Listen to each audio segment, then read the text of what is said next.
Welcome back, everyone, to our first match of the day here for APAC Grandmasters. I've hopefully remembered to properly plug in all my electrical outlets, and we should be ready to go, as I believe the players are pretty much all good to jump in straight away. But Gia, before we get into the nitty-gritty of our first match here, which I'm so excited for, why don't you take us through a little bit, set the stage for what the archetypes are here from both of the players, and how the ban strategy factors into that. Sure. For che0nsu, he's bringing Druid, Priest, Warrior, and Demon Hunter, of which the Druid and Priest are also brought by Surrender, Highlander, and the Survival of the Fittest Druid, respectively. But for che0nsu, it's a little bit different that he also has this Bomb Warrior, a bit more control-oriented, alongside that Demon Hunter of his. So I think it is very natural that he would end up banning Priest, which is a deck that can definitely outvalue these slow and control-oriented decks. For Surrender, he also has Libram Paladin, which I think is a deck that is very, very straightforward. I'm not too sure of its overall matchups, but I think Priest would still end up being the #1 priority for bans. Yeah, I think it makes sense. We've seen a lot of discussion on social media from the pro players, GM and otherwise, about what the weaknesses are of Priest, because very quickly, I think the majority of players that I've seen talking have decided Priest, be it Galakrond or Highlander variant, feels like top dog at the moment. That is the most well-rounded, hard-to-beat archetype. But there's still players saying, like Casey saying, Galakrond Rogue can only lose if it disconnects against Priest. Despite rocking only a 70% win rate, which means he must have some really bad internet if he's losing that many games. But I think that it's generally agreed upon that it's just the strongest deck to go for, even when you're going for the aggressive deck like Surrender is going for, which really does feel like the name of the game here. It's a more controlling strategy from che0nsu up against the straight-up aggro good decks from Surrender. Very true. And we are going to run up into a matchup where che0nsu does get to feature one of his control decks, the Warrior, now featuring Magtheridon in there, I would say is a very new and relevant inclusion for this particular matchup, because without that big threat, I'm not sure how it's going to get there against the giant beast that Surrender is liable to create towards the mid game. So I guess that's a good way to kind of frame this warrior, right? Because it's easy to just refer to it as control warrior, but it's, I think, a little bit more complicated than that. It doesn't have to rely purely on the removing everything as strategy. As you said, go for Magtheridon. There's also the bombs that you can try and activate with Blastmaster, Boom, Wrench, Caliber as well, in order to be able to go for a more aggressive.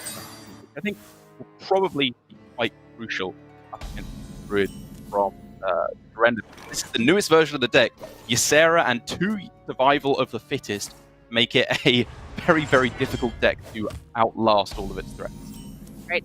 The ramp is absolutely essential for this deck as well to get down an early Guardian Animals and cheat out beasts like the one you see in hand, Twilight Runner, which keeps the card draw going. So compared to Druid of old, you're not running Fungal Fortunes anymore because there are more minions, but you are running these very expensive spells that can make Scale Sauce completely broken in the matchup and also generate tons of stats because of that survival.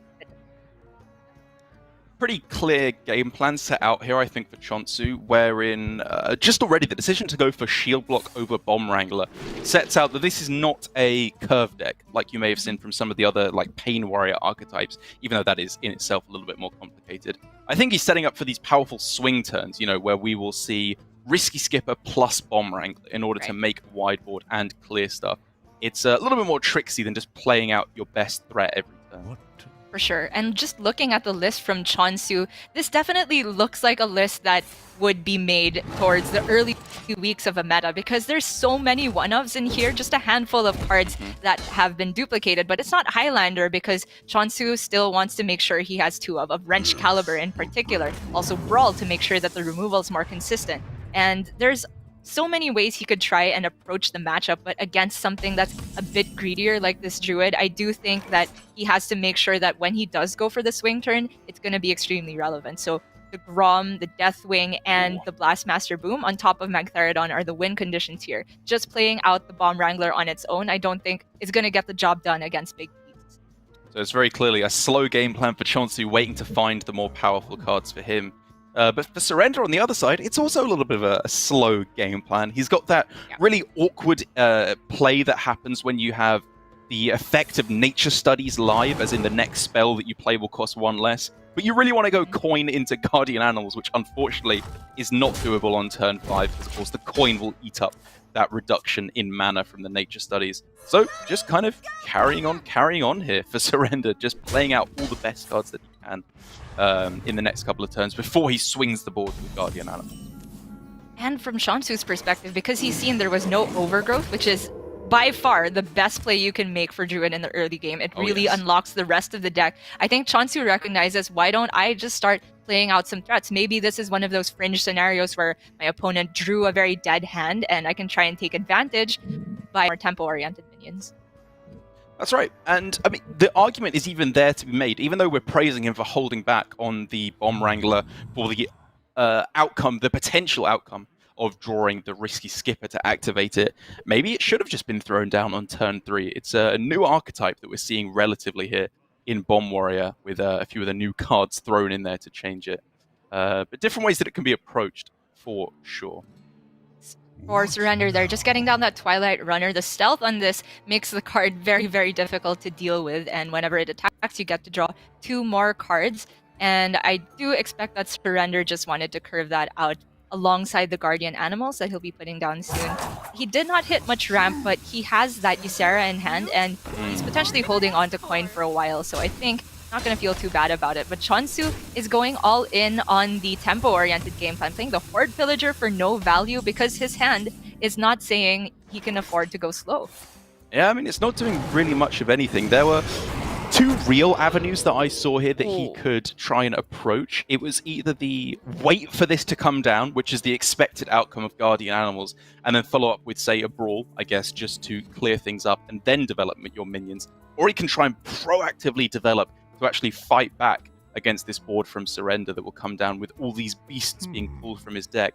But as it currently looks for che0nsu, that's not a great game plan, because his board is just insta-wiped. Yes, this Lake Thresher has a cleave effect. It's made be relevant and constructed, which it really hasn't been for the longest time. But Surrender gonna choose to make sure he gets the effect out of this right hand Twilight Runner, and then can also clear up the bomb that was generated and save extra health on his Lake Thresher if he wants to. It's just a little bit awkward, though, that the hand space is becoming an issue if he wants to attack with the stealth Twilight Runner as well.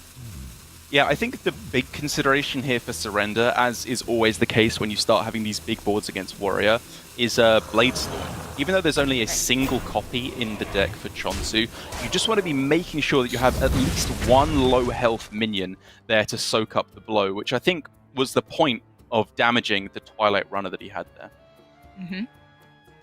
Very considered. Of course, it's not that he can play around Brawl as well as Blade Storm, and this does look like quite a few resources to be thrown into all, but Surrender does have second Guardian Animals to be played, although he's pulled out the 1 Lake Thresher and both Twilight Runner, so I think it is going to be guaranteed double Teacher's Pet that come out of the second Guardian Animals, which is new card 4/5 taunt that rattle summon a 3-cost minion. Yeah, 3-cost Beast, yeah. Not bad at all. You know, for 7 mana, it's still more mana than you, still less mana than you should be paying for the 2 Teacher's Pets to come down. And at the very least here for Surrender, even if this isn't winning the game in its own right, it's shutting down that plan from che0nsu, because we can quite clearly see che0nsu's deck was not doing what it wants to do there. Just playing out the Horde Pillager as a 4-mana 4/2 is pretty disastrous. And therefore, because Surrender has won the board, and he's still just making sure that che0nsu is nowhere near delivering lethal, I think Surrender's just in such a good spot this game.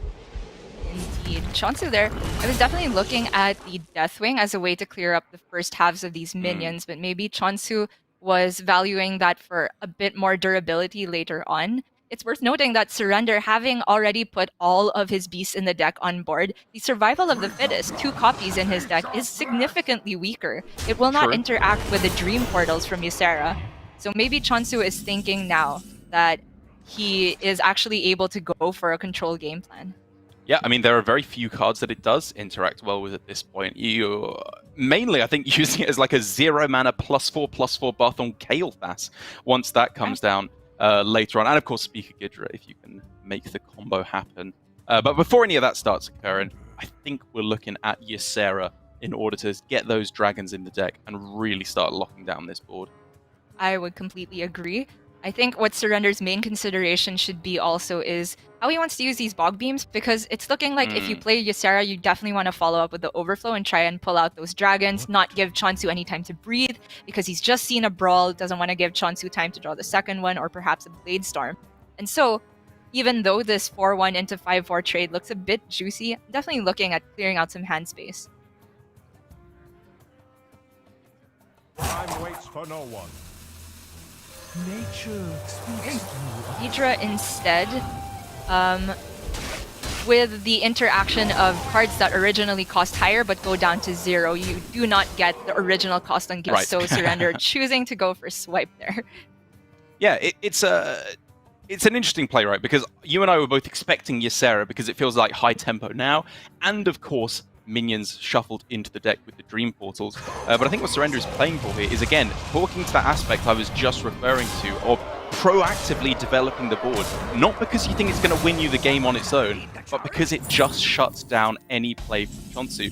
Deathwing there coming down very, very easily to clear off the board. It means that it is dealt with completely for Surrender, if you want to look at it that way. And there's no 12 attack minions sitting on the board. And now Ysera can come down as a very large threat. I think from Surrender's perspective, it could also have been that he was developing a board to stick for the coin survival of the fittest that turn. If he had stuck anything, that could have been absolutely huge, because the Hydra has Wind Fury. And as we mentioned, there's very few targets left for this fittest. But now that Surrender got that board removed, he's moving on to the Ysera game plan. And che0nsu is turning up the gas. Yeah, I mean, he's giving it absolutely everything he can at this point. He held on to his minions for as long as possible, really, in order to activate the Risky Skipper. But now with only a, Goblin Lackey doesn't really count because it's only got 1 health. The Battle Rage is not going to be drawing that many cards, as it currently looks like, unless things start rapidly turning around for che0nsu. So for Surrender, I am looking at Overflow once again. It could be very problematic for him if most of the dragons come out together and he just walks into the second brawl. Suddenly, the only threat left in his deck by that point would just be che0nsu. I do think he has to take the risk, though, because whether that happens now or later, if you give che0nsu land to actually draw into the brawl, maybe he can just try and close out the game and potentially stick minions for that survival to still get some value. There was another line he could have gone for with, attacking into the Ysera and then trying to heal it up with the Overflow, potentially by, dumping a Crystal Power to heal himself to clear out hand space. But none of that really matters now. He's got all that out of the way, drawn the cards, and Nozdormu has been summoned, the bane of players everywhere when it comes off Ysera. For sure, especially since che0nsu was potentially looking at a Risky Skipper Battle Rage turn, given that he doesn't have anything better to do. Not much time to think about it now, but the Blade Storm is huge. Clears off that Nozdormu. Also squishes up that Ysera very, very nicely, because that was looking a little bit scary for a second there, I will say. Now, of course, Risky Skipper, Armor Smith, potentially another one here if he wants to go for maximum minions damaged and cards drawn. I'll show you who's boss. I think there's only 1 copy of Skyraider there, so he was aware that it was going to be Risky Skipper at that point. If you guys want to check out the deck list, they are on playhearthstone.com, and then you can head over to the Esports and then Grandmaster section. All right, so at the end of all of this, survival is just buffing che0nsu. Yeah. So despite everything that Surrender has done, he's still somehow managed to lose the board. The power of Control Warrior, I guess. And yeah, well, as I was saying, it is just looking to be the +4/+4 buff for the moment, at least. Or +8/+8 if he wanted. Yeah, he can definitely do that with the amount of cards that he has that cost very little. With che0nsu, every 3rd spell you cast in a turn will cost 0. But I think maybe more so second survival, he could be looking at the Overflow and pull out even more of those dragons. Because Surrender is, weirdly enough, on his last legs here. The rest of the deck has 6 more dragons and a couple bombs, and then nothing too relevant, I would say, in terms of threats. That is interesting to me that Strength in Numbers was picked. I was looking pretty heavily there at Soul of the Forest, actually, as a really nice way to, well, actually, potentially this turn, get a bunch of Death Rattles in combination with all your dragons. Yeah, I was definitely looking at that as well, especially since Brawl would be the #1 threat on Surrender's mind. But And I guess that doesn't run Savage Roar. He is not really valuing Treant sticking as much as going all in on the current board.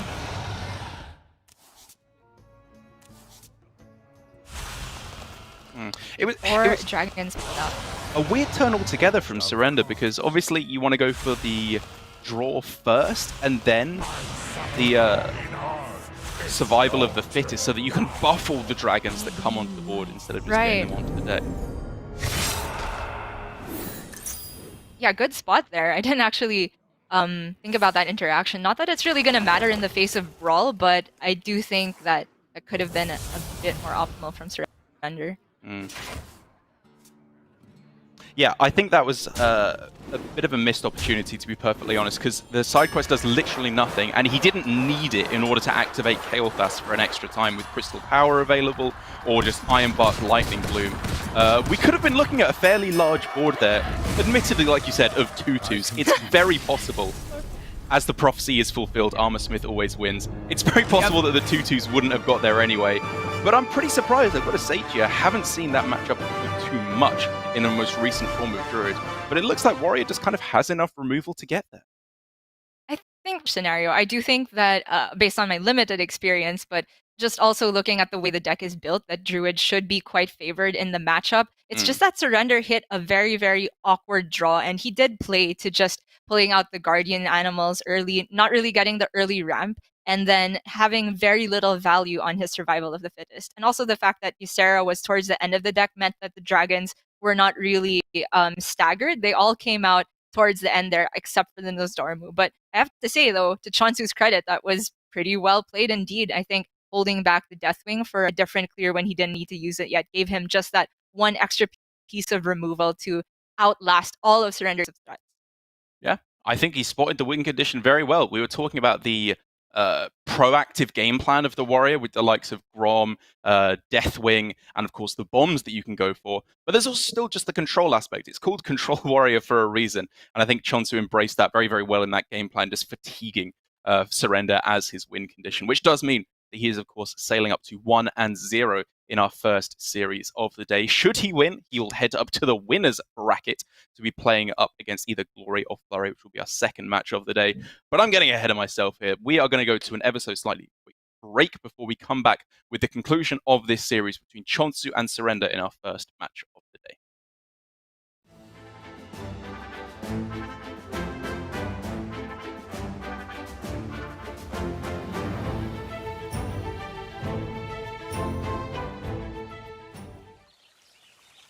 Hail to thee, O Scholomance, the magic school of your legacy of glory shines. May thee stand forevermore.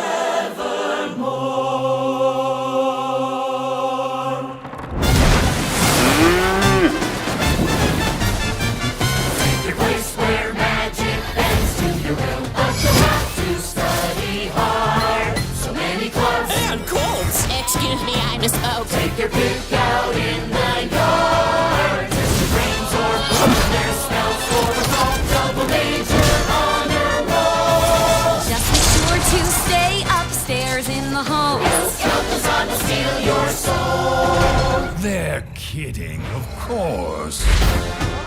Dear magic school, we vow to stay right and true. Oh, Scholomance, we love you. Hey, hey, USA!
Welcome back, and thank you so much for joining us here in our first day of Season 2 of Hearthstone Grandmasters.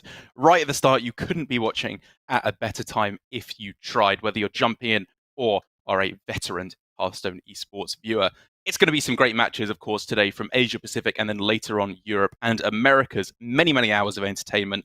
And we're right at the start of it here with che0nsu versus che0nsu. che0nsu taking an unexpected, but still very deserved win, at least from our perspective, with the warrior up against the druid, which now, of course, means that he's left only with his own druid. I think pretty standard stuff there. Nothing that we're too surprised at seeing there in that list. It's the Demon Hunter for Familia, which is the question mark in his lineup.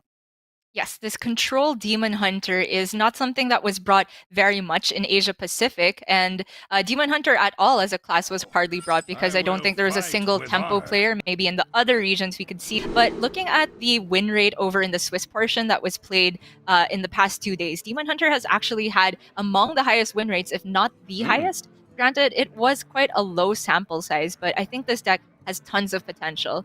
For this particular matchup, though, running up into the Libram Paladin, I'm not quite sure if that's exactly what it wants to see, because this Libram Paladin tends to build very tall minions that I think Demon Hunter might struggle removing. It may do. I absolutely agree with you, but there's still a couple of little tricks that have been gained in the most recent expansion to help it along the way.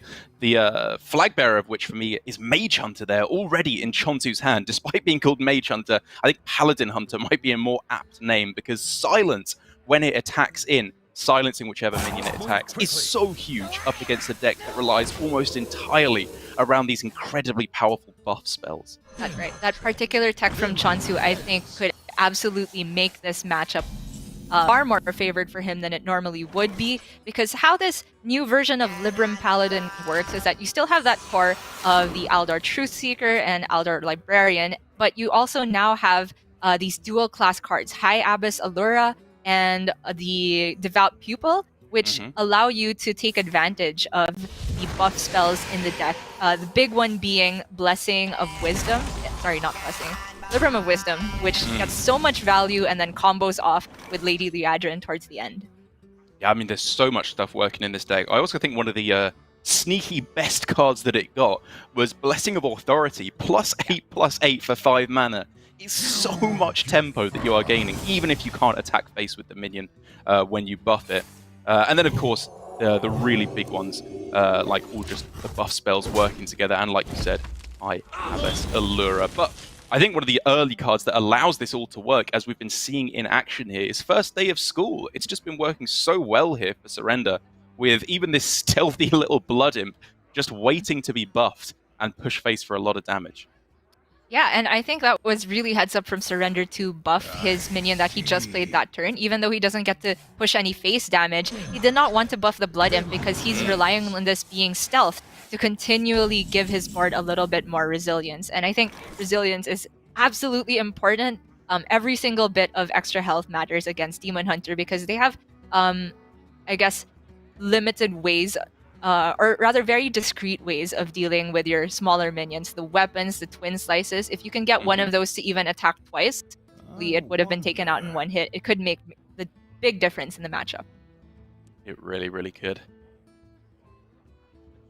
Surrender's hand is obviously a little bit slow on this turn. The only real play I'm looking at is obviously Murga and Hero Power. It's just whether you want to go face with your 4/4 that's the question. But Aldor Truthseeker kind of smooths this out pretty nicely, with Libram of Hope available to come down in a couple of turns' time after it hits. It's definitely, the work is cut out for che0nsu to be able to consistently clear these boards. Must move quickly. The early double Libram of Hope for Surrender in hand was not really very inspiring, but the rest of the Paladin deck is built to curve out pretty consistently. I don't think it is unlucky at all that he is able to draw into that Aldor Truthseeker. For che0nsu, though, normally when I played quite a bit of deck throughout just the past 24 hours, because I'm a degen that loves tempo Demon Hunter more so. What I found to be the main win condition is not so much the control aspect in most matchups, but it's just being able to attack face with weapons a lot. But against this Libram Paladin that has all of these minions on curve, I do think that che0nsu has to be aware of just how much he can disrespect the board. There is so much healing in the deck, though. So you think for the moment at least, the game plan is not going to be just slam everything to the face and hope that that gets there? Yeah, I think he can afford to take it a bit more controlling, which is what you would expect from a deck called Control Demon Hunter. But strangely enough, I think that in practice against, say, Tempo Mage deck and other matchups, it just becomes face pirate.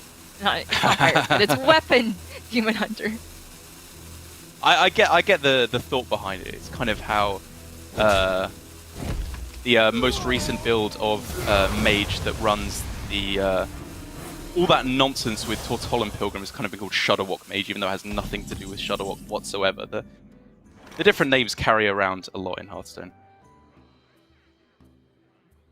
I will say, though, that che0nsu's list, in order to run Mage Hunter, is not running the Panthera, which is a card that I think is in Possessi's list, which allows you to keep cycling through the deck. And cycle is absolutely paramount to make sure that you hit either of the tools that you need, because the deck is very discreetly built into removal tools and face tools. And if you only hit one of them when you need the other class for the specific matchup, it's going to be difficult. I think che0nsu, though, even though he doesn't have that much card draw, even with the pickup of Chaos Strike off the top, he's got the survival tools to be able to hold on for a little while.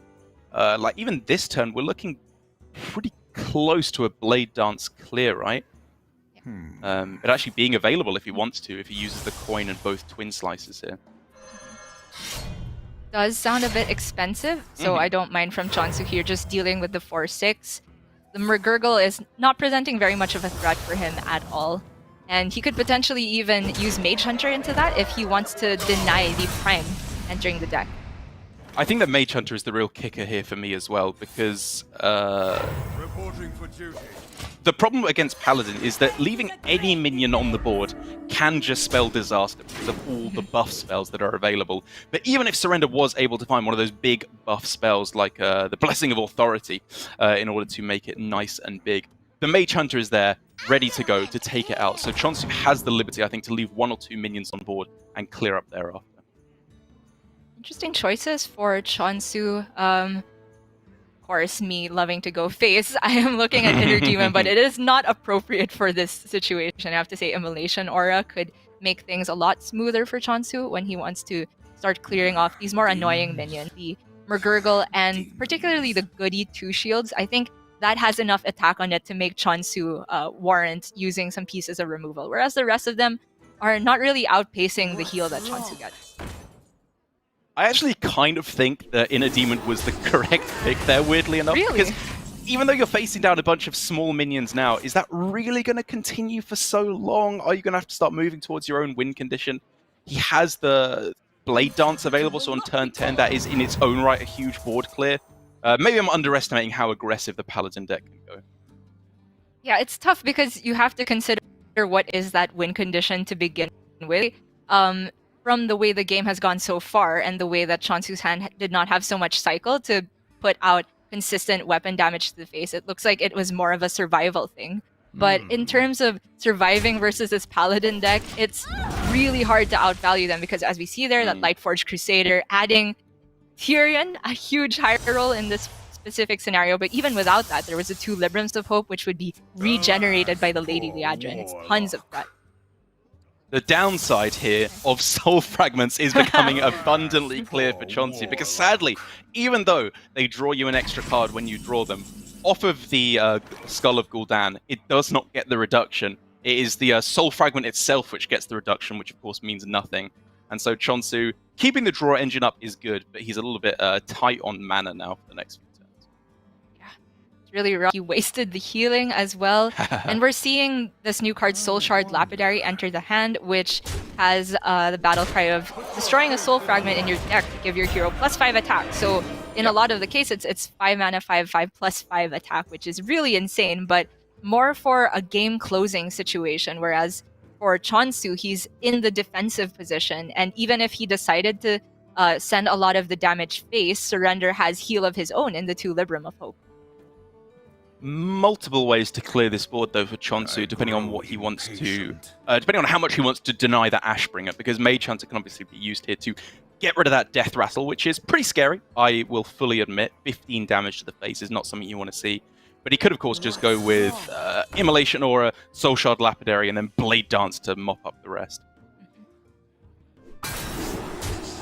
Using the second major here is going to be pretty painful for che0nsu because he's not seen either of the Blessing of Authority, and he's also not seen any huge minion buffed with a bunch of Libram of Wisdom, which is the ideal thing that you want to silence. So I think at this point, che0nsu has to give up the value game plan. He has drawn into his Marrow Slicer and Cane, so there could be some damage getting together there, but I just find it really difficult to see. Maybe it's caster visioning on the Brims of Hope, though. It's kind of caster visioning, right? Because we can see that they're in hand, but it has to come through at some point, right? If the game is lasting for a long time, che0nsu very possibly could have just gone for the game plan of launch it all to the face and then just pray that they're both at the bottom of the deck. But as soon as one does come down, it makes it very, very difficult for che0nsu to get that damage over the finish line, especially now that both Mage Hunters are gone. So that Taunt and Divine Shield on the Libram of Hope would be very pesky in its own right. On top of those two natural healing cards, Surrender has generated for himself Ancestral Guardian and Guardian of Kings. So there's just no shortage of healing here, and Surrender says, I'm just going to play this for tempo. I have enough healing here that I don't need to be scared of che0nsu launching everything to the face. There was, weirdly enough, I think... Oh, no, yeah, okay, that... Yeah. I like the thinking. I was thinking about maybe going for some of the other lines, like saving the Libram of Hope for more healing, but I guess with the second one, the Guardian of Kings and the Ancestral Guardian as well, there's a whole lot of healing and lifesteal available to come down. So for Surrender, just playing for tempo here is the way to go. Let's close this game out as soon as possible. I think Surrender can afford to take either game plan, whether he wants to just keep filling up his board or just outlast all of che0nsu's threats. He can absolutely do that because there's a second Libram of Hope. Lady Liadrin will regenerate them. He has even Righteousness and the Libram of Justice to remove any potential threats from che0nsu's side. And speaking of those potential threats, the biggest one has now entered his hand in Magtheridon, but I think as soon as that gets cleared, che0nsu's chances of winning get even slimmer.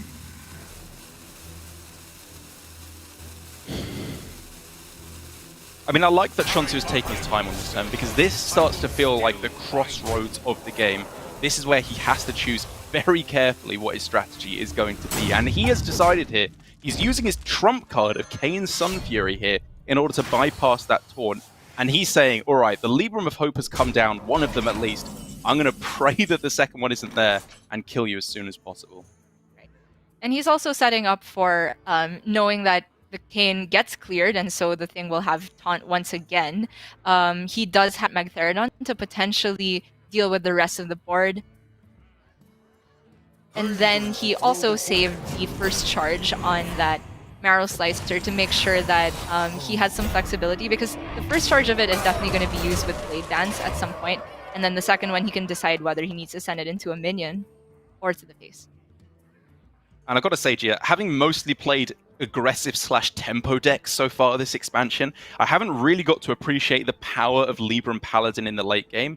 But I think this is going to be the perfect demonstration of that from Surrender. The power of these heal effects that come from the Libram of Hope, and then Lady Liadrin later on, in order to re-put those back in the hand and get yet more healing, yet more taunts. It's going to be so difficult for che0nsu to chew through all of this. Yeah, the value in this deck is absolutely insane. I have to say that it was a pretty good outcome from the Arch Crusader. Gave Surrender probably 2 or 3 more waves of threats than you might normally have to deal with. But even without that, just the Lady Liadrin, I think, would be a huge threat here. che0nsu finding a way to clear the board without using Magtheridon is very good usage of his resources, because he's saying, I'm saving this combo of Magtheridon and Shard Shatter Mystic, which will deal 3 damage to all the other minions by destroying a Soul Fragment in his deck, to get through 1 more wave of Surrender's threat. Unfortunately, though, with the amount of Surrenders generated, I don't think that's going to quite be enough, as long as Surrender makes sure to hold on to an answer for Magtheridon itself. Yeah, I think he just wants to, like you said, holding on to an answer for Magtheridon is very important. It's also just clearing up some hand space, weirdly enough, because he has all the stuff he needs to stay out of any kind of lethal range. But he needs to make sure he has the time to get them onto the board, of course, with Ancestral Guardian taking a turn to get ready, which is why I think this is a good way to get going. He gets something big on the board and at least starts to clear up some of that hand space. Kind of a low roll on the spell burst effect for Hayabusa's Allura there, but I think the big one here is that the Guardian of Kings is just a little bit too expensive to be paired with anything effective for Surrender, because he wanted to heal but also remove. So the Hammer of Wrath was prioritized, but now it's going to be quite slow for him to actually heal back up, as you.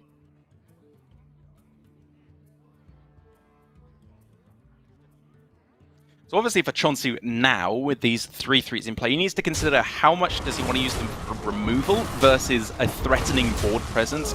Because he could have gone for, of course, double Swing Slice and trade in and allow all these 3/3s to stay in play. But quite clearly, he's being consistent with this game plan of prioritizing damage to the face. These rush minions can't go face on this turn. Let's just get rid of them and allow the weapon to deal the damage. And che0nsu's done a very good job of that, despite Surrender having all this value. che0nsu's made boards every turn that would require Surrender to spend mana removing, which means he doesn't have enough mana to heal. This already looks like it could be threatening enough for Surrender to use that Libram of Justice. It's super cheap, and he can also develop not just the Lightforge Zealot, but also Ancestral Guardian. So the True Silver will heal him up incrementally, and then he can get down the lifesteal minion. Yeah, I mean, there's multiple different ways this turn could be approached here, depending on what his priority is. I think, like you said, getting down the True Silver Champion is a pretty nice way to get that incremental healing and set up for just slamming Guardian of Kings next turn. That's just a good card if the board is clear. Yeah, the problem with the Libram of Justice line is that it gives up his best answer to Magtheridon. And then he would have to essentially taunt something up to avoid taking the damage. Because even if he sets up a min, it will get cleared by the Magtheridon battle cry. He sets up a Reborn, hoping to have 2 layers of this. But Magtheridon, then the Shard Shatter still, I think, would deal with the Reborn. And if Would not, work, Pure right? Power. Yeah. I'm not sure which goes first between Reborn and a Dormant activation. But even if the Reborn were to stick, at that point, che0nsu just has to Hero Power it away, and then Surrender doesn't have a target for the Blessing of Authority. Actually in a pretty tough spot. It's all of a sudden a little bit scary, and this is the tough bit that I was talking about, where he has the healing, but does he have the time to get it down? che0nsu here. This game has been such a beautiful example of waiting for your opponent to play the power cards before you choose your game plan. As soon as a Libram of Hope came down, he started dealing the damage face. As soon as Libram of Justice came down in order to deal with any high health minions, then he threw down the Magtheridon. It's been so perfectly timed from him to find the small weakness in Surrender's strategy. Yeah. And with the draw of Marrow Slicer, he actually puts down enough damage between the 12 on board and then the 8 in hand with that Twin Slice and the Hero Power that it gets through the Guardian of Kings healing. Sorry, it's 1 short? Is that heal 5 or 6? I haven't seen this card in forever. I believe it heals for 6. Okay, so Surrender would survive by just a little bit. But it is still looking super dicey because Surrender's next wave of healing would most likely come from the Lady Deadran, so it takes 1 time to put it in hand. Or alternatively, he could just use the True Silver from his Lightforge Zealot. It is so much closer than I thought there was any reasonable expectation it would be for che0nsu here. che0nsu does not top deck any additional damage, so now he's at a crossroads. I mean, I'm just he counting still and has to send it recounting off here. base, right? Like, I have to be wrong here. It can't be 1 damage off lethal. I thought he was so out of this game. I thought he was too, but Libram Paladin takes just that little bit of time to actually put the healing back in the hand. che0nsu is going to prioritize clearing the board, and that's, I think, very, very well spotted, because as soon as he leaves something on board, suddenly Blessed Authority becomes a huge problem. And if Surrender could pair that with a taunt minion, of which he actually hasn't drawn into the Devout Pupils, which is a very big deal in this matchup. I think Surrender was hoping to get that to actually stave off 1 or 2 hits from this Mechtherodon. I'm approaching the point, and I'm not saying this yet, Gia, because I never thought I'd ever say this in my life. But I think Surrender's just being outplayed this series. che0nsu is just playing so well here in order to fatigue the Druid in our first game, find the one weak spot where Mechtherodon is able to come down. And even though I don't think Surrender's been playing badly at all, despite that one weird blip in the Druid game towards the end, che0nsu's just on fire here. I'd have to agree. Also, a slight mixture of Surrender not being able to draw into taunts, but he is deciding here that his best out is to try and get enough rushes or charges off of these Murlocs to deal Mechtherodon, but it's not there. And that's GG. That's it. That is che0nsu going up 2-0 against Surrender, our second place finisher at the end of the last season. The best player he was considered for a long time in APAC. Many players would still consider him the absolute best, despite Japan's dominance in the previous series. But now che0nsu, as a very strong fellow South Korean player, is trying, I think, to put a real claim to fame of being up there at the top. He has finished rank 1 on the Asia Pacific ladder 2 seasons in a row recently. He's been putting in the work, and it's clearly paying off. I think che0nsu, we see how passionate he is about the game recently on Twitter. You could compare him to Gabby over in Europe, just always there at the top of the ladder. But che0nsu is playing at his best when he feels that the game is enjoyable. I think it's fair to say that there were some periods between when he first kind of broke out into the scene back in 2015, I believe, leading up to now, where maybe he wouldn't be so into it. But I think this expansion is perfect for che0nsu to actually show what he's like when he's playing at his peak, and I am completely impressed so far. Yeah, it's been great stuff. And speaking of playing at your peak, the last 2 decks have shown a lot of room for creativity and different play style, I think. Whereas his last archetype is very straightforward in its game plan, I think it's fair to say. The Druid, the survival Druid that we've been calling it, Guardian Animals Druid, che0nsu Druid, whatever you want to call it. It's just the deck that tries to gain a lot of mana and then cheat a lot of mana as well with che0nsu. And if you've been playing ladder at all over the last few days, you will have seen exactly the level of stuff that it can do. It is mind-boggling what this deck can achieve. And having to win 3 games in a row against it for Surrender, well, definitely not impossible, is a tall order, even for our favorite player, Surrender. Yep. I have to say that for the 2 decks that che0nsu has already won with, these are 2 that are not very widely brought in APAC. And I think it's understandable that you can get that big of an edge against your opponent when you're playing things that they don't expect to be brought. These 2 control archetypes were not at the top of everybody's priority list to prepare for. And given that this expansion has only been out for a couple of weeks, there was a time for GMs to actually decide what they're going to prioritize practicing against. Druid, though, I expect Surrender will know the ins and out of this deck. I think so too. And I think all of his archetypes have a real chance up against the Druid. Obviously, the Druid Mirror is very winnable for Surrender, but Paladin, despite being a very straightforward deck, this Libram Paladin that he's gone for, the buffs can be very, very difficult for Druid to deal with. If you're going Coin Blessing of Authority, or even if it's just a 1/1 on your board, that's nigh on impossible for Druid to be effectively answering. And Mage, the tempo mode, which I've been playing a lot of myself over the last couple of days, has very real win conditions against Druid, even in the best case scenarios where Druid is getting down early Guardian Animals. Never count Mage out of the equation. Yeah, I would say that the consistent freeze effects, or at least it starts to become consistent when you're generating so many cards, you end up with at least 4 extra Rays of Frost. I definitely think that Mage can get there, but I would also expect that Libram Paladin would be a bit more consistent in doing that. However, in Conquest, shouldn't very matter too much, and Surrender's going to start off with that Mage, the only deck that we haven't seen him pilot just yet. So, Mage Expert, how's the mulligan looking for you? Well, personally, I like going for the draw effects in the mulligan. Surrender's playing a little bit of a different list to me. He's not playing Shen Vala, which for me is one of the absolute crucial cards to be hitting in the early game against Druid, because if you can summon 2, maybe even 3 5/5s in the rare instances, Druid really struggles against that. He hasn't got that avenue open, of course. So instead, I think we're looking, as always with this deck, at some kind of a big Sorcerer's Apprentice pop-off turn.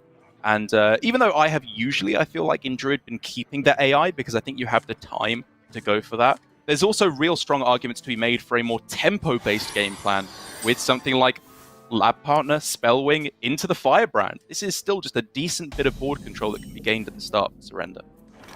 You know, Lab Partner, I'm so happy that a 1-mana 1/3 exists again for Mage. Ever since Mana Worm died, this single card alone, I think, has allowed for a curve-based Mage plan to be viable once again. And Violet Spellwing is a card that you and I were talking about, like how it's not necessarily included on all of the lists. I've seen it more often in the OTK version that runs Muzak, but I think it still has its merits definitely in this particular deck, which takes advantage of not just card generation with the Sorcerer's Apprentice and Mana Cyclone. It takes from the old Giant's Mage and also adds this new spell damage flavor. It's a little bit of everything. This is what I love about this deck. I was talking to Sottle about it, who's also been playing a lot of this deck. I think to an even higher rank than myself, as much as it pains me to admit. And it scams your opponent in so many different ways. There's like 10 different avenues that you can go for with Giants, Spell Generation, Shenvala if you're playing that because you're a sane person. Evocation is insane in its own right. And it all comes from these many, many cheap spells working together so beautifully. And we can't underestimate Firebrand either. It just lines up so perfectly against this Twilight Runner. Doesn't regard stealth whatsoever, so Surrender is going to get a nice spell burst effect on this and get 3 cards off of Cram Session. Eat your heart out, Fungal Fortunes. Oh, this is disgusting. And now Sorcerer's Apprentice being found. This is the real heart of the deck. Now the power plays are going to start to come down. What you just saw was just a taste of what is to come, because in the following turn, Cyclone, Sorcerer's Apprentice, just look at what can happen on this turn. Mana Giant will very possibly be played for 0. Okay, maybe not quite 0 this turn. It could happen. In terms of, it could, but it would have to be a pretty insane Cyclone for that to happen. And while I can see that this looks very impressive from I'm also looking at che0nsu's hand with the double Guardian Animals curve. I think both these decks are operating at near optimal draws.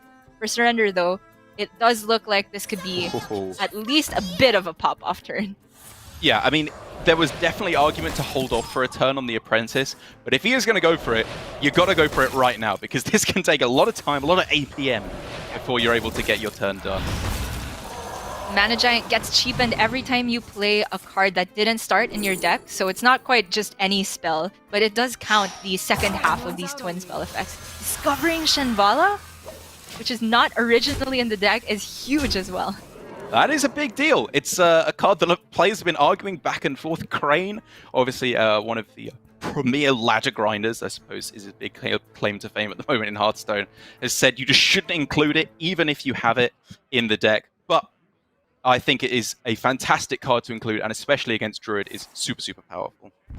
Doing a double take on che0nsu's Druid list here, and he actually has a very, very trimmed down beast package. Just 1 Lake Thresher, 1 Teacher's Pet, double Twilight Runner.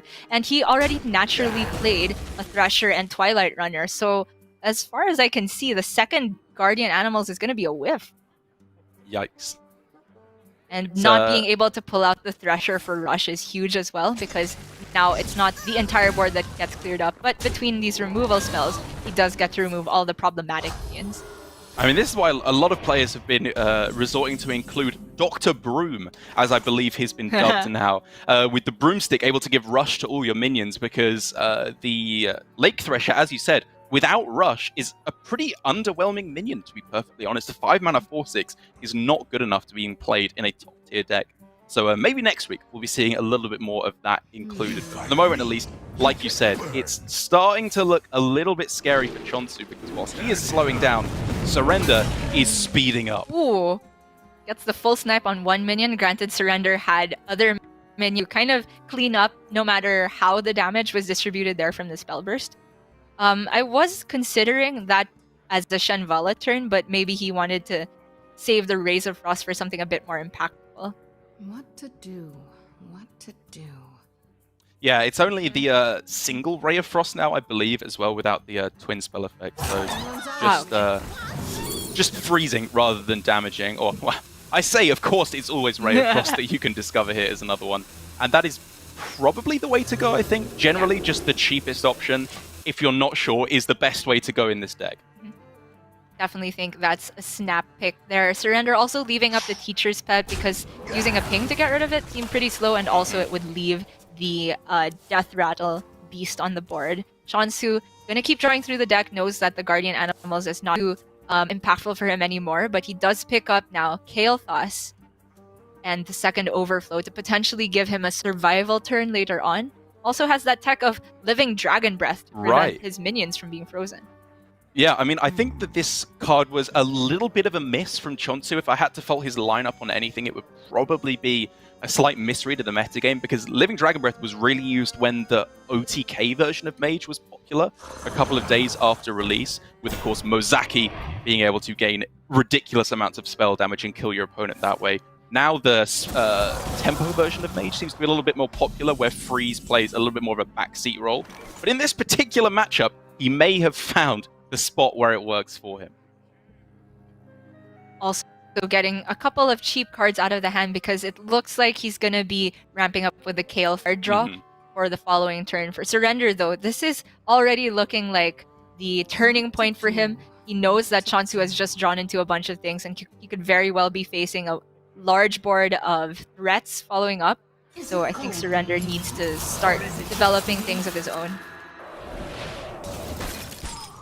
Mana Giant able to come down this turn, and the 5/5. Yeah, it's a big, big push onto the board. It's so annoying, of course, for Surrender that he doesn't have access to the second Sorcerer's Apprentice quite yet, who would be able to potentially, with an Arcane Intellect, get down even more cheap spells and maybe summon a second 5/5. But I think he'll very happily make it here. Now let's Pride not going to draw anything for che0nsu. That's a great outcome for Surrender to have a very likely cleared by Arcane Missiles minion. It's not a final push for Surrender here, but it's it feels like the big push here. This is the turn that he has to hope is good enough to be able to fight back against this board. But for che0nsu, this in his own right is the turn. This is where things start to go wrong for Surrender. Lightning Bloom, eat your heart out, innervates, I have to say. Oh, okay, he hits the Survival of the Fittest as well, but che0nsu's gonna draw first, hopefully get 2 more cheap spells, and then use that Survival of the Fittest. There's a Bog Beam, and the Innervate. Oh, wow. He can even fit in the Ghidra this turn.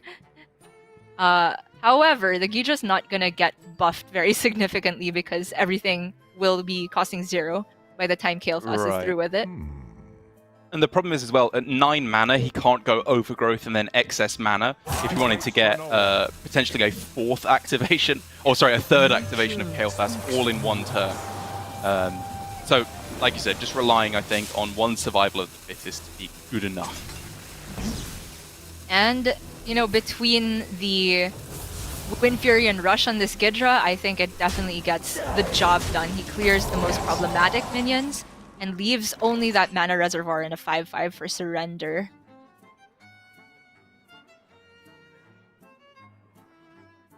Oh, this is so rough for Surrender now, because even though he could polymorph away the che0nsu, he knows that there's a Ysera probably waiting for him soon, and then the problem would continue.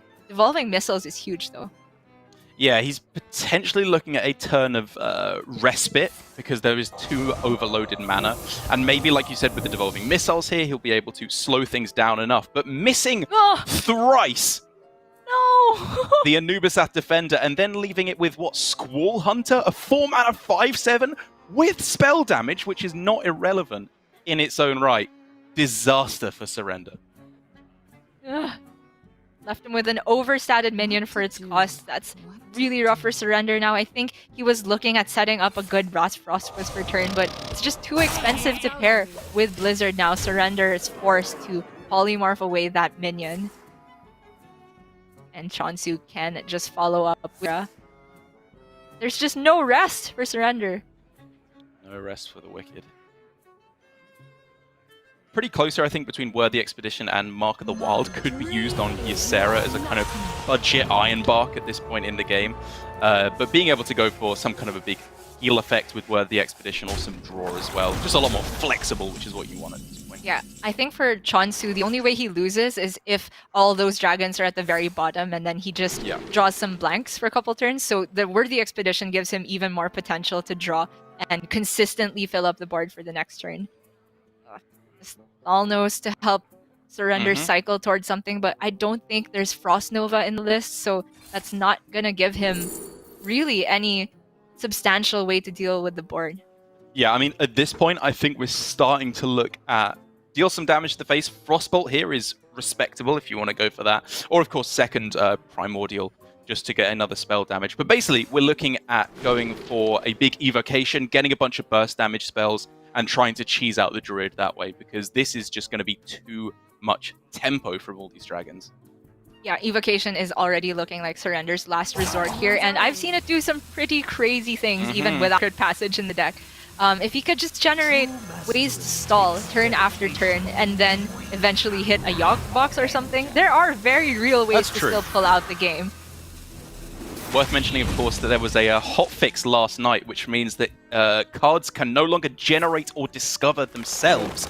A very cool change, I think, that is welcome for sure at this point. Which means, of course, the Evocation cannot get Evocation, so you can't chain these insane Sorcerer's Apprentice Evocation turns where you get what feels like unlimited spells.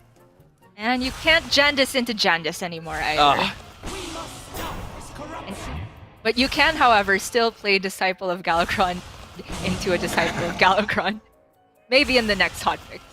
But che0nsu is summoning his army of dragons. Surrender has one Blizzard to give himself time to get that evocation, but will it be enough?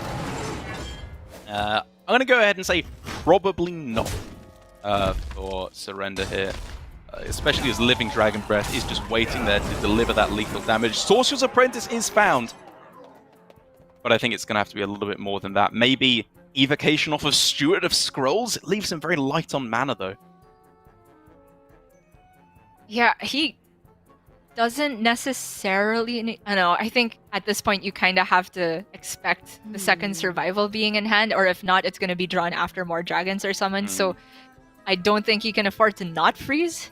Yeah. Yeah, you're probably right. And so, does he just say, I'm going to play the Apprentice this turn and say that you don't have any way of dealing with a 3-2 at this point? We don't have the deck tracker available, but I think he has seen Fog Beams used and Crystal Power. So if the Apprentice potentially sticks and then he gets Evocation next turn, that could allow him to maybe get a box. I like this a lot. I think it's very, very smart. I am much too precious, I feel like, with my Sorcerer's Apprentices. I want to hold them only for the turn when they're going to be getting maximum value. But this is a very heads-up spot by you and Surrender to get it down. And then you're looking at Evocation into Pyroblast plus Frostbolt plus Arcane Missiles or some ludicrous nonsense like that that can maybe get enough burst damage to pull those things out. Oh, the Calico's disgusting! Wait. That's just lethal, but the board is full, so he can't play Living Dragon Breath. Because he would have been able to go Survival of the Fittest Dragon Breath, but now he's board locked. Well, he's just gonna buff anyway. Wait a second, was there a way to, before the Fittest, could he have discovered that Wrath and... Oh, I think it would have been a little bit short. Right, yeah. To create board space on himself. Other stuff. Well, right. Yeah. But the Wrath is still huge because it removes the Apprentice from the board. Yes. It denies Surrender the Evocation into box out. But there's still Evocation into more freezes, I suppose. And then try and fatigue che0nsu? Right, just chain the freezes at this point. This could be Frost Nova. Steward of Scrolls could be Frost Nova. Yeah, there's still chances to scam here. There's the Evocation. Has to be that, right? Gives him many, many shots at Frost Nova. Right. Yeah, I mean, you can go Magic Trick first this turn, and then if that misses, then go for the Evocation, I suppose. I don't know the discrete odds, whether it's better to give yourself 8 spells of any cost Right. versus Discover 3 that has a narrower pool. My instinct says this is correct from Surrender. He misses on the Frost Nova, of course. Has to hit it now off of the evocation to stay in the series. I don't. Devolving missiles? Can that hit like Doomsayer? Doomsayer? No, I don't think. In the most freak statistical anomaly in history. I don't think there's anything that can even get down. Oh, wait. There's 2 devolving missiles. Right, exactly. Now you're seeing it. Oh, close. I mean, it was a valiant effort from Surrender. He really did see the outs, but of course, everything we were talking about was very fringe, not very likely, and che0nsu ends up taking it with a massive board, 3-0. That wasn't even close. I was saying it yesterday on social media. This is che0nsu's season. He has been playing out of his mind, grinding ladder before the expansion. Now in the expansion, he lives at rank 1 legend on the Asia Pacific server, and it is clearly coming off in his game plan. There are very, very few people in the world, let alone just Asia Pacific, that can beat Surrender so convincingly 3-0. And I think che0nsu has put himself in with a lot of expectations now in this season, but so far he is meeting them. I am so impressed. Everything from the lineup, the way it was built as well, Warrior and Demon Hunter, at least the control variants of each, not really on many people's radars, but che0n not only brought them, but piloted them excellently, I have to say. However, for Surrender, that's not the last we've seen of him just yet, because this is a double elimination bracket. He will also have a chance to move on, where he will be facing in the lower bracket the loser of Flurry versus Glory. Oh, I'm in a good mood after the first game of the day, Gia. We're seeing some great play. We're seeing new decks. This is the power of APAC that I knew was just being waiting to be unleashed upon the world here. I think that the pool has gotten so much stronger with the recent inclusions rotating into GM, and it's not going to slow down at all, because with che0nsu moving up to the winners bracket of today, he is going to be facing off against either Glory or Flurry, which I believe is going to be our next match of the day. It's going to be another fantastic one. Obviously, Glory is our player going through to the